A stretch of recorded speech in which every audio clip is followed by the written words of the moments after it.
Nous avons le plaisir de rencontrer de nombreux investisseurs qui sautent le pas d'investir dans un mobil-home.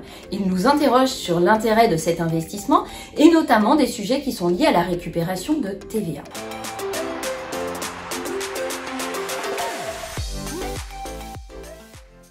Bonjour et bienvenue dans cette vidéo où nous allons aborder le sujet de l'investissement en mobil-home. Le premier point concernant l'investissement dans un mobil-home, c'est qu'il permet de générer des revenus qui sont très souvent des revenus nets d'impôts. Pourquoi ? Parce que les revenus qui vont être générés vont être des revenus qui vont être déclarés dans la catégorie des bénéfices industriels et commerciaux. Et tout comme en location meublée, on va pouvoir amortir la valeur de son mobil-home. L'amortissement est généralement réalisé sur 10 ans. Si vous faites un investissement à hauteur de 30 000 € et qu'on décide de l'amortir sur 10 ans, cela vous permettra de déduire 3 000 € de vos revenus locatifs chaque année. En règle générale, vous avez également la location de votre emplacement qui va venir aussi en déduction, ainsi que d'autres charges. Investir dans un mobil-home présente donc l'avantage de générer des revenus qui sont très souvent pas fiscalisés. Ensuite, on a l'intérêt de pouvoir aussi récupérer la TVA sur cet investissement. Mais dans quel cas profite-t-on de cette récupération de TVA ? Ce qu'il faut savoir, c'est que l'investissement dans un mobil-home est très similaire à un investissement en résidence-service. Vous savez, ces résidences de tourisme qu'on peut connaître, dans lesquelles on a un gestionnaire exploitant qui va prendre à bail auprès de clients investisseurs le bien immobilier et qui va proposer 3 des 4 services à ses occupants et qui va permettre à l'investisseur de récupérer la TVA sur ce bien immobilier. Et bien dans le cadre de la location d'un mobil-home, on est dans un montage très similaire. À l'exception, c'est que dans la plupart du temps, on n'est pas sous le régime de la location meublée. Effectivement, dans le cadre des résidences de service, le fait de confier le bien à un gestionnaire exploitant nous permet d'être sous le statut de la location meublée non professionnelle. Ici, avec le mobil-home, on est dans le cadre d'une activité para-hôtelière. C'est un peu différent, avec des nuances fiscales au moment de la revente qui se différencient également.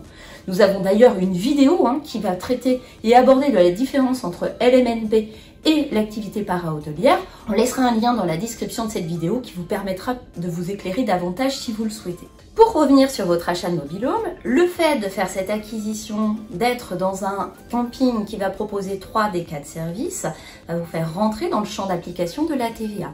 Vous déclarerez donc une activité para-hôtelière pour la location de ce bien. Cette activité étant éligible à la TVA, vous allez pouvoir récupérer la TVA sur le montant de cet investissement immobilier. Vous déduirez également la TVA que vous payez sur votre emplacement et sur toutes les charges afférentes à la gestion de ce bien et de cette activité. Attention, la récupération de TVA suppose également que vous ayez une utilisation raisonnée de votre bien.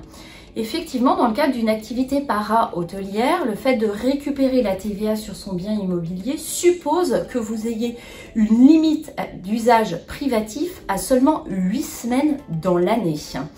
Et ces 8 semaines d'occupation doivent être compensées par un loyer théorique que vous devez déclarer. Ce loyer théorique doit être évidemment assujetti à TVA.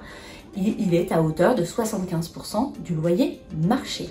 Ce point est extrêmement important. Certains investisseurs se sont vus être amenés à restituer intégralement la TVA qu'ils avaient perçue puisqu'ils n'avaient pas mis leur bien en location conformément aux engagements qu'ils avaient pris. L'achat d'un mobil-home dans ces conditions, avec un bien situé dans un camping et des propositions de services, on vient de l'évoquer, il s'apparente à une activité para-hôtelière assujettie à TVA.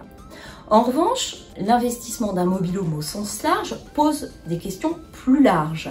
Effectivement, est-ce qu'on est dans une activité para-hôtelière comme on vient de l'évoquer ou alors est-ce qu'on est dans une activité LMNP ? Le Conseil d'État nous précise que pour être dans une activité de location meublée non professionnelle, notre bien doit être attaché au sol.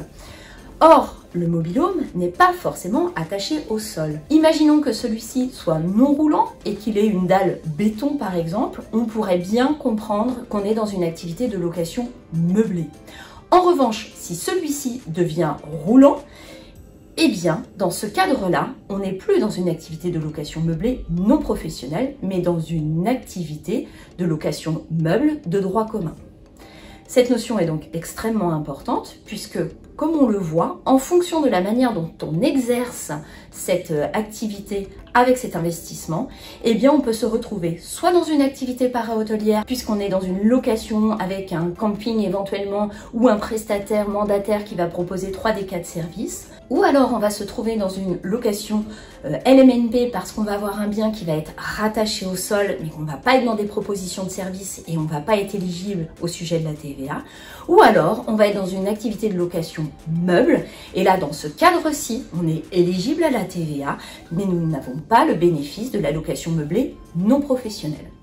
Si vous souhaitez en savoir davantage sur les avantages de la location meublée non professionnelle, nous vous insérons un lien vers une vidéo où vous y trouverez toutes les réponses à vos interrogations. À très bientôt!